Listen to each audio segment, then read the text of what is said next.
Night shift करने वालों की अक्सर नींद पूरी नहीं हो पाती। वो थकावट महसूस करते हैं सारा दिन, एनर्जी कम लगती है उन्हें, और उन्हें हेल्थ के इश्यूज़ भी आते हैं, स्पेशली डाइजेस्टिव इश्यूज़। तो क्या नाइट शिफ्ट करते हुए फ़िट रहना इम्पॉसिबल है? तो आज मैं आपको इसी बारे में कुछ हैक्स बताने वाला हूँ। मैं खुद 1.5 साल से नाइट शिफ्ट कर रहा हूँ, तो मैंने क्या क्या बदलाव करे अपनी जीवन शैली में और उनसे आपको भी क्या क्या लाभ हो सकता है, वो मैं आज आपको इस वीडियो के माध्यम से एक्सप्लेन करूँगा। तो सबसे पहले हम कुछ प्रॉब्लम्स पे बात करते हैं जो नाइट शिफ्ट वाले अक्सर फेस करते हैं। हम में से कई सारे लोग यूएस शिफ्ट्स में काम करते हैं जो शाम को 4-5 बजे से शुरू होती हैं और अगले दिन सुबह 5-6 बजे तक चलती हैं। तो जो भी लोग इस टाइम फ्रेम में काम करते हैं वो आलस फील करते हैं, उन्हें नींद कम आती है और उनके पास किसी भी तरीके का स्पोर्ट्स खेलने का या एक्सरसाइज करने का मोटिवेशन नहीं रहता, क्योंकि वो दिन भर थकावट महसूस कर रहे होते हैं। इन्हीं कारणों की वजह से वो थोड़ा मोटिवेटेड कम फील करते हैं और फैमिली के लिए टाइम दे पाना और एक पर्सनल टाइम रख पाना भी उनके लिए थोड़ा मुश्किल हो जाता है। अब हम कैसे इन सब चीज़ों से छुटकारा पा सकते हैं या कैसे इन सभी प्रॉब्लम्स को सॉल्व कर सकते हैं, आज मैं आपको वो इस वीडियो में बताऊंगा। तो जो सबसे पहला पॉइंट है वो है नींद से रिलेटेड। आपका स्लीप डिसिप्लिन ऑन पॉइंट होना चाहिए। आपकी शिफ्ट जब ख़त्म होती है तो आप रोज़ किस समय पर सोने जा रहे हैं वो फिक्स होना चाहिए, नॉर्मल लोगों की तरह ही।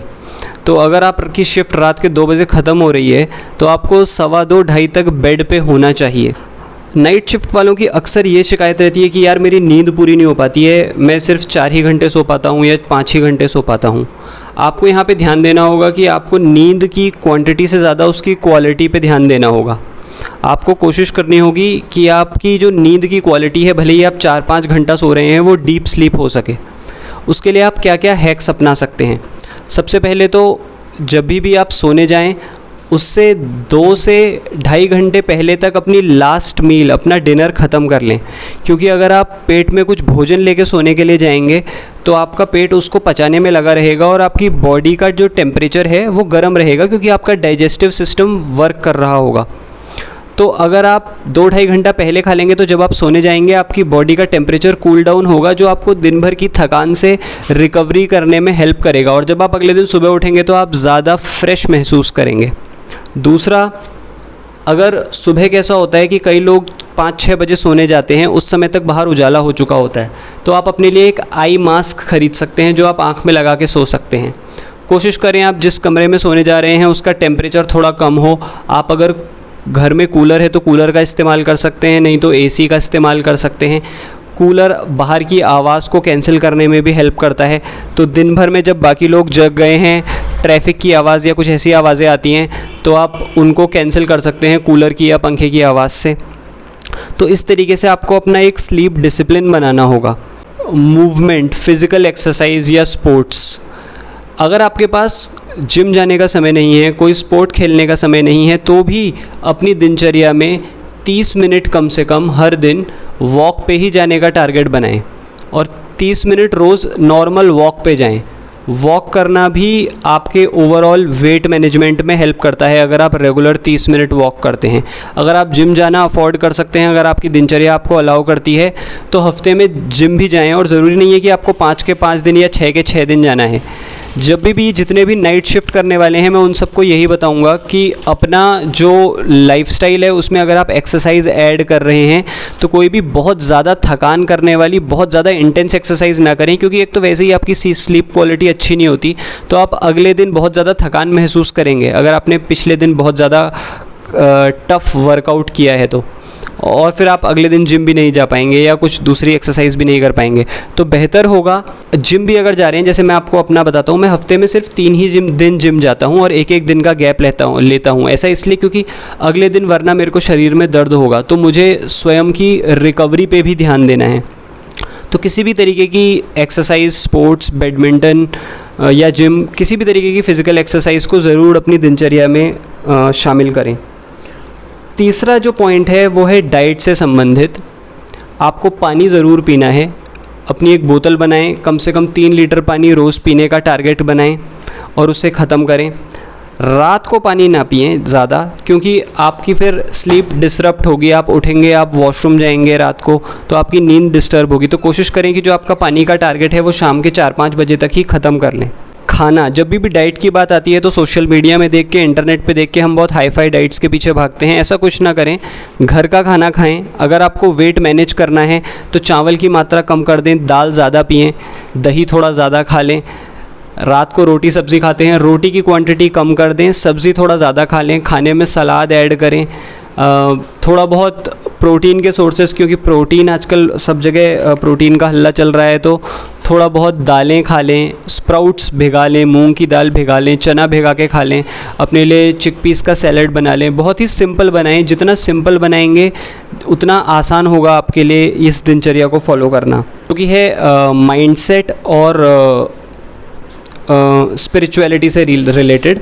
वो बस इतना सा पॉइंट है कि इसके लिए आपको कुछ विशेष काम नहीं करना है। आपको बस इतना करना है कि जो भी चीज़ आपके मन को भाती है, जिस भी तरीके, अगर आपको पूजा करना पसंद है तो उस पूजा को ज़रूर शामिल करिए अपनी दिनचर्या में। सुबह या शाम दोनों समय कर सकते हैं, बहुत अच्छा है। जो भी चीज़ आपके मन को शांति देती है, अगर आपको योग या प्राणायाम करना पसंद है तो उसे ज़रूर करें। अगर आपको सिंपल कोई ब्रीदिंग एक्सरसाइज पसंद है, जैसे मैं 4-7-8 ब्रीदिंग एक्सरसाइज करता हूँ, 10 मिनट 5 मिनट भी कर पाएँ। ऐसा कभी भी मत सोचना कि मैं तो 5 मिनट ही कर पा रहा हूँ। उस 5 मिनट को भी अगर आप रोज़ रोज़ करेंगे तो आपको बहुत फ़ायदा देगा। ये हैबिट्स की ताकत होती है कि अगर आप हर दिन रिपीट करेंगे तो वो थोड़ा थोड़ा करके, जैसे बैंक में आपका पैसा कंपाउंड होता है, आप हर महीने 5,000 की भी एफडी करते हैं तो वो 5 साल में कंपाउंड होकर एक बड़ा नंबर देता है। वैसे ये छोटी छोटी हैबिट्स भी 5-5 मिनट भी अगर आप ध्यान कर पाएँ या प्राणायाम कर पाएँ, अगर आप उसे रोज़ कंसिस्टेंटली करें तो आपको लॉन्ग टर्म में बहुत फ़ायदा देगा। क्योंकि स्पेशली जो नाइट शिफ्ट करने वाले होते हैं उनको मानसिक रूप से थोड़ा सा चिड़चिड़ापन आदमी के स्वभाव में आ जाता है अगर उसकी नींद पूरी नहीं हो पाती है। फिर वो दिन भर घर वालों से उतने अच्छे तरीके से कम्युनिकेट नहीं कर पाता। उसे लगता है यार लोग मुझे गलत समझ लेते हैं, मेरा ये मतलब नहीं था। ये सब चीज़ें इस वजह से होती हैं क्योंकि आपकी क्वालिटी ऑफ नींद अच्छी नहीं थी, जिसकी वजह से आपका स्ट्रेस बढ़ गया।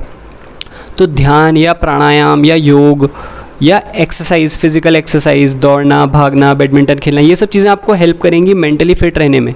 अब बात आती है एक बोनस पॉइंट की, जो है कॉफ़ी। क्योंकि नाइट शिफ्ट वालों ने हर जगह ये वर्ड ज़रूर सुना है या लोगों को देखा है कि भाई कॉफ़ी पी लो, हम तो कॉफ़ी पी के काम करते हैं। या कई लोग रेड बुल या मॉन्स्टर जैसी एनर्जी ड्रिंक्स पीते हैं, तो उन एनर्जी ड्रिंक्स को तो आपको पीना ही नहीं है क्योंकि उनमें बहुत सारा एक्स्ट्रा कैलोरीज़ होती हैं, प्लस उसमें कैफ़ीन की मात्रा बहुत ज़्यादा होती है जो शायद हर किसी को नहीं चाहिए।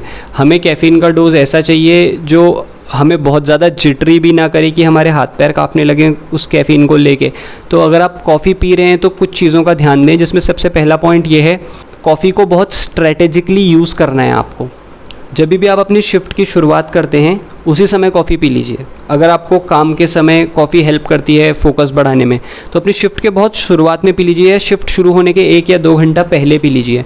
और उसके बाद सारा टाइम पूरी शिफ्ट में आपको कभी भी कॉफ़ी नहीं पीनी है, क्योंकि जैसे जैसे आपकी शिफ्ट ख़त्म होने का टाइम आएगा आपका नींद का टाइम भी पास आ रहा होगा और फिर आप सोने जाएंगे तो वो कॉफ़ी आपके सिस्टम में 8 से 10 घंटे रहती है, तो आपको नींद लेट आएगी, जिससे फिर आपका अगला दिन भी ख़राब होगा। तो इस बात को ज़रूर ध्यान से समझ लेना। ये मेरा ट्राइड एंड टेस्टेड है, तो मैं कॉफ़ी हमेशा बहुत पहले पी लेता हूँ। मैं तो इनफैक्ट जब मैं सुबह उठता हूँ 11-12 बजे तभी मैं अपनी पहली कॉफ़ी पी लेता हूँ और बस।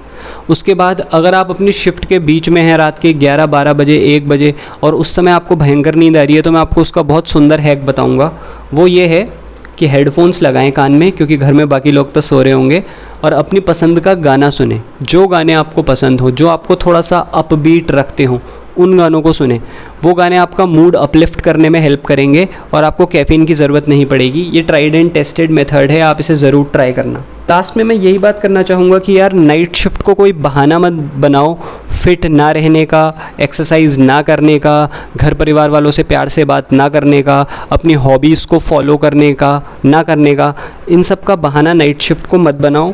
अगर आप अच्छी हैबिट्स, छोटी छोटी अच्छी हैबिट्स बनाओगे, उन्हें कंसिस्टेंटली फॉलो करोगे, तो आप फोकस के साथ रहोगे। तो जो डे शिफ्ट वाले हैं ना, आप उनसे भी ज़्यादा फोकस रहेगा आपके में। अगर आप छोटी छोटी हैबिट्स जो मैं आपको बता रहा हूँ आप इन्हें कंसिस्टेंटली फॉलो करोगे तो आप डे शिफ्ट वालों से भी अच्छा फोकस रहेगा, अच्छे एनर्जी लेवल्स रहेंगे आपके। आप ट्राई करके देखना। ये मेरी बात ज़रूर ध्यान रखना, छोटे छोटे स्टेप्स कंसिस्टेंसी के साथ लेने हैं। जो मैंने आपको बताया और आपको फोकस्ड रहना है, तो आप ये नाइट शिफ्ट्स को बहुत प्यार से कर लोगे। जितने भी साल आपको करनी है, साल दिन महीने, बहुत आराम से कर लोगे। तो यही थे मेरे टिप्स। बहुत ज़्यादा हाई फाई वीडियो नहीं है। अगर आपको सही ये टिप्स लगे हैं, अगर आप इनमें से कुछ अप्लाई करना चाहते हो या आप खुद कुछ अप्लाई करते हो, आप नाइट शिफ्ट कर रहे हो, तो आप क्या अच्छी अच्छी हैबिट्स अप्लाई करते हो वो कमेंट सेक्शन में बताओ। हो सकता है मैं ही उन्हें ऐड करूं, क्योंकि मैं खुद अभी भी नाइट शिफ्ट कर रहा हूं, तो हो सकता है मैं उन्हें खुद अपने लाइफस्टाइल में ऐड करूँ। कुछ अच्छे हैक्स अगर आप करते हो तो मुझे ज़रूर बताना। और अगर कोई और भी इस वीडियो को देखेगा तो वो भी कमेंट पढ़ेंगे, तो उन्हें भी और अच्छे हैक्स मिल जाएंगे। तो ऐसे हम नाइट शिफ्ट वालों की एक स्ट्रॉन्ग कम्युनिटी बन जाएगी इस वीडियो के माध्यम से। यही बोलना चाहता था। धन्यवाद।